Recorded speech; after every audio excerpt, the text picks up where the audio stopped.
৩২,০০০ শিক্ষক নিয়োগ নিয়ে গুরুত্বপূর্ণ পদক্ষেপ। চাকরি কি ফিরে পাচ্ছেন শিক্ষকরা? হাইকোর্ট কি জানালো সেটাই জানবো আজকের ভিডিওতে। বন্ধুরা, স্মার্ট দুনিয়া ইউটিউব চ্যানেলে আপনাদের সকলকে স্বাগত। ভিডিওটা মন দিয়ে দেখবেন, শুনবেন, পাশাপাশি শেয়ার করবেন যাতে প্রত্যেকে এই বিষয়টি জানার সুযোগ পায়।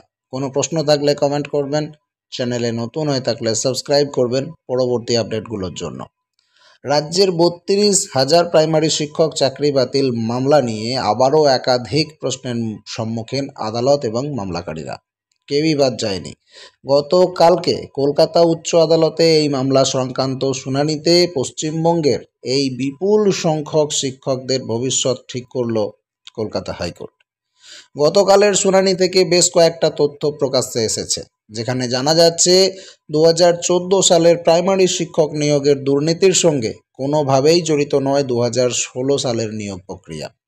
এই মামলা সংক্রান্ত অন্যান্য গুরুত্বপূর্ণ তথ্য বিস্তারিতভাবে উল্লেখ করা রয়েছে আজকের এই ভিডিওতে। মন দিয়ে শুনবেন। প্রাইমারি টিচার কেসের আপডেটটা কী?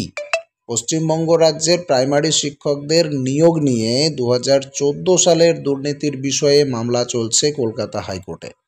এই মামলায় আবেদনকারী শিক্ষকদের পক্ষ থেকে লড়াই করছেন আইনজীবী অনিন্দ মিত্র। শিক্ষকদের ভবিষ্যতের সাথে ওতপ্রোতভাবে জড়িয়ে রয়েছে ছাত্রছাত্রীরাও, এবং রাজ্যের সরকারি বিদ্যালয়গুলোর ভবিষ্যতও কিন্তু এর সঙ্গে জড়িয়ে রয়েছে। সব মিলিয়েই এই মামলা এবং এর প্রত্যেকটা শুনানি প্রচণ্ড পরিমাণে গুরুত্বপূর্ণ। গতকালের শিক্ষক নিয়োগ সংক্রান্ত মামলা, এটার যে শুনানি, সেই শুনানিতে 2 ঘন্টা ধরে একাধিক সওয়াল জবাবের মুখোমুখি হতে হয় আদালতের বিচারপতিকে। এই গোটা 2 ঘন্টা শিক্ষকদের আইনজীবী বিভিন্ন প্রশ্নের মাধ্যমে একাধিক বিষয়ের দিকে ইঙ্গিত করেছেন। যেমন হচ্ছে স্পাইরাল বাইন্ডিং সংক্রান্ত সমস্যা। আবেদনকারীদের তরফ থেকে জমা করার স্পাইরাল বাইন্ডিং করা একাধিক নথি নিয়ে সমস্যার সম্মুখীন এখন আদালত।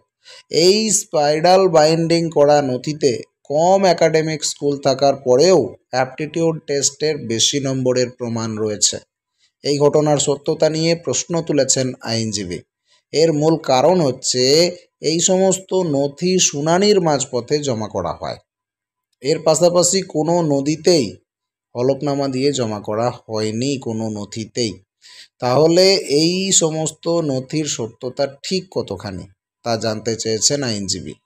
তাছাড়াও আছে আর একটা সমস্যা, একক বিচারপতির রায়ের পর্যালোচনা। কলকাতা আদালতে বেশ কয়েক বছর ধরেই এই দুর্নীতি সংক্রান্ত মামলা অর্থাৎ প্রাইমারি টিচারের কেস জারি রয়েছে।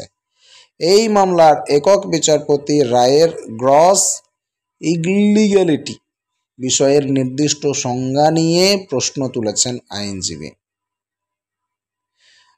আইনজীবীর ধারণা অনুসারে একাডেমিক স্কোর কম থাকার পরেও অ্যাপটিটিউড টেস্টে বেশি নাম্বার দেওয়ার বিষয়কে কোনোভাবেই দুর্নীতি বলে ধার্য করা যায় না।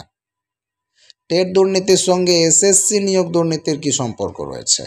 আইনজীবী এই দিন স্পষ্ট করেছেন, 2014 সালের প্রাইমারি টিচার এলিজিবিলিটি টেস্ট বা প্রাইমারি টিচার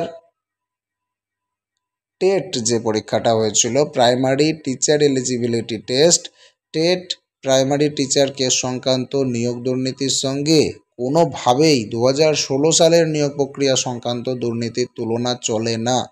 এই দুটোর মধ্যে কোনো সংযোগ নেই বলেই তার দাবি। যদিও তার বক্তব্য অনুসারে 2016 সালের নিয়োগ প্রক্রিয়া নিয়ে সিবিআই এর তরফে এখনও পর্যন্ত কোনো চার্জশিট পেশ করা হয়নি। এই প্রসঙ্গে পশ্চিমবঙ্গ প্রাথমিক শিক্ষা পর্ষদ অর্থাৎ West Bengal board of primary education, এই পর্ষদের আইনজীবীর তরফেও বেশ কয়েকটা গুরুত্বপূর্ণ তথ্য তুলে ধরা হয়। এর জন্য অন্যতম হলো অতিরিক্ত নিয়োগ সংক্রান্ত বিষয়টা। আইনজীবী জানান, 2016 সালের নিয়োগ প্রক্রিয়ায় 42,949 জনকে নিয়োগ দেওয়া হয়েছিল, আর 32,000 জনকে কিন্তু নয়। 2016 সালের প্রক্রিয়ায় কতজনকে নিয়োগ দেওয়া হয়েছিল? প্রায় 43,000, 32,000 জনকে নয়। এই হিসেব অনুসারে অতিরিক্ত নিয়োগের কোনো জায়গা নেই। এর পাশাপাশি নিয়োগের ক্ষেত্রে কোনো মেধা তালিকা প্রকাশ করা হয়নি। একক বিচারপতি প্রকাশের নির্দেশ রিট পিটিশন এর অংশ ছিল না। প্রাইমারি শিক্ষক শিক্ষিকা নিয়োগের সমস্ত প্রক্রিয়া শেষ হয়ে যাবার 5 বছর পর এই রিট পিটিশন দায়ের করা হয়েছিল, যার ফলে মামলাটার বৈধতা নিয়েও প্রশ্ন তোলা হয়েছে সরকারি আইনজীবীর পক্ষ থেকে। সব মিলিয়েই একাধিক সমস্যার সম্মুখীন এখন কলকাতা উচ্চ আদালত। নিয়োগ দুর্নীতি নিয়ে তাহলে আদালতের পর্যবেক্ষণ কি বেরিয়ে এলো? কলকাতা আদালতের বিচারপতির তরফে এই সমস্ত একাধিক সওয়ালের বিষয়ে বেশ কয়েকটা গুরুত্বপূর্ণ পর্যবেক্ষণকে নোট করা হয়েছে। বিচারপতি এখানে জানাচ্ছেন, শিক্ষক শিক্ষিকাদের ন্যায় বিচারের জন্য অবশ্যই তাদের বক্তব্যটা শোনা উচিত। এর ফলে এই 32,000 শিক্ষকের চাকরি বাতিলের বিষয়ে গুরুত্বপূর্ণ পদক্ষেপ নিতে পারবে আদালত।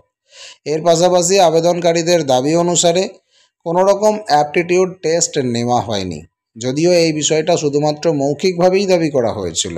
এর সপক্ষে কোনো প্রমাণ বা যুক্তি দিতে পারেননি কিন্তু আবেদনকারীরা। এর ফলে এই বিষয়ের সত্যতা নিয়েও যথেষ্ট দ্বিধাদ্বন্দ্বের মধ্যে কিন্তু আদালত রয়েছে।